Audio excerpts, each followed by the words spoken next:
I felt that I really had to say something about the death of John Mayall. Um, I don't know, about 12 years old when I first heard John Mayall. And at 13, I bought Hard Road with Peter Green playing guitar. John Mayall's really important in the history of music, in the history particularly of the British blues and the export of the blues back to the US. We have this situation where he was a little boy, I was listening to the Rolling Stones and the Beatles and the Kinks, and this is a music that has kind of one foot in American blues, but the other in the derivative of American blues, which is white rock and roll.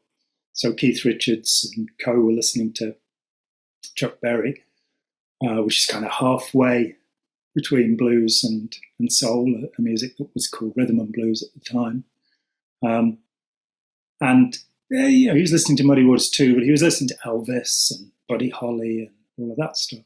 John Mayall wasn't listening to that music. John Mayall was listening to the blues and had a really eccentric career. He was nearly 30 years old by the time he got to London to actually form a band and make something.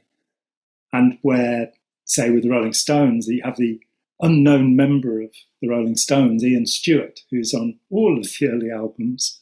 In fact, he plays with them until he dies. He goes on stage with them, but his photograph doesn't appear on Rolling Stones promotional material or album covers because he was too old.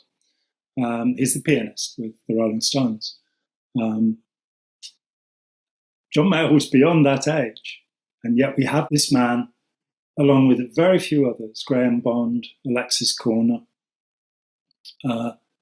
will bring the blues and the inspiration of the blues to a generation of great British blues players.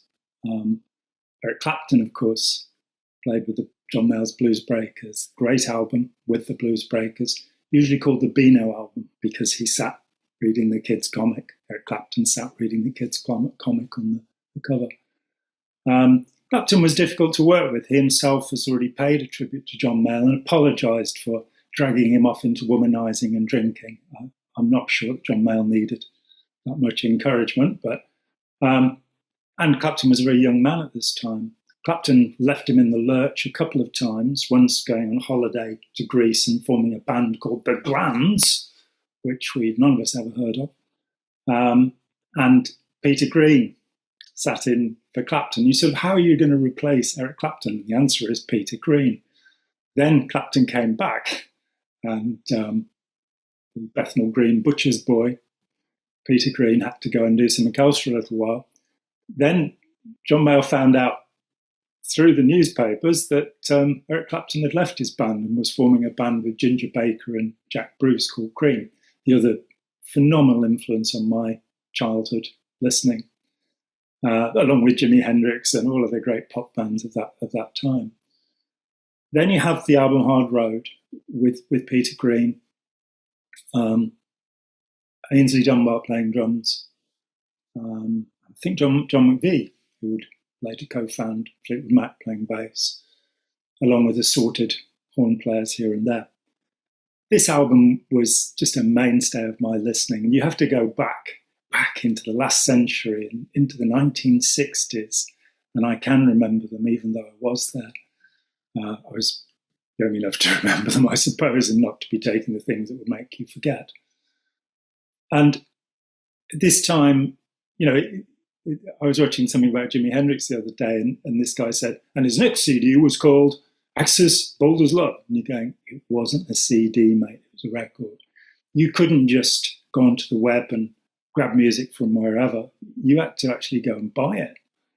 And so we tended to have fairly small record collections and listen to the albums over and over again. And that was certainly the case for me with Hard Road. Absolutely brilliant album. Peter Green's singing debut, one of the great voices, I think, and just beautiful guitar playing, which of course would greatly influence Carlos Santana, who has said as much. And he picks up Peter Green's song Black Magic Woman, and with the Santana band, makes, the most beautiful version of it. Peter Green would later introduce it as Santana's Black Magic Woman. Green then goes off to form the most successful band of the period, Fleetwood Mac, the original Fleetwood Mac. We have a string of hits, starting with the amazing Albatross, which is still a unique piece, and where bands at that time were spending 3 days to record an album. Green really annoyed the record company by spending 3 days recording Albatross, which was then a massive hit all around the world. How are you going to replace Eric Clapton? Well, Peter Green. How are you going to replace Peter Green? Well, Mick Taylor. A very young Mick Taylor. I think he was 18, 19 when he joined the band, and made an album which will always be in my top 10 albums, Blues from Laurel Canyon. John Mayall made his second trip to the United States, back then in 68, I think it was. And the first trip was to play some gigs. The second trip, he got to go to LA, meet up with Canned Heat, who were also blues aficionados as he was. A song called Living with the Bear, about the big singer of Canned Heat. This is an amazing concept album. It's about his holiday in Los Angeles. He's there for a couple of weeks, and when he gets back, he makes this album, which is haunting. I, for years, tried to find any other recordings by the drummer Colin Allen. He left to join Stone the Crows and would later be with the band Focus. But as a drummer, what Colin Allen does on Blues from Laurel Canyon is just wonderful. To this day, he's like, say, Clive Bunker, the original Jethro Tull drummer. These people are as good as it gets, and they have a unique approach to playing, and neither of them had the massive financial success that they deserved, though Colin Allen did make some money from songwriting, and I think he's got along all right. Mick Taylor's guitar playing is exemplary. You also have Peter Green playing on a track called First Time, a beautiful lyrical piece of guitar playing. Mayall then decided to abandon drummers. He'd made Bare Wires with John Heisman, the founder of Colosseum, one of the great drummers. Mick Taylor wandered off into the Rolling Stones. We also have the album Crusade and the album Through the Years, which came into my collection later because, as I say, records were expensive back then. So what an incredible man. What a great contribution to music. And I just wanted to make a note of how sad I am that this great man's passed at the age of merely 90. And we'd expected with John Mayall that he'd live forever. And of course he will. So absolutely dash out and buy Blues from Laurel Canyon, Hard Road, Blues Breakers with Eric Clapton, Crusade, Through the Years. That amazing period of John Mayall, which covered the early part of my teen years and has inspired me ever since. Thank you so much for watching. Goodbye. Hi, John here. Thanks for watching.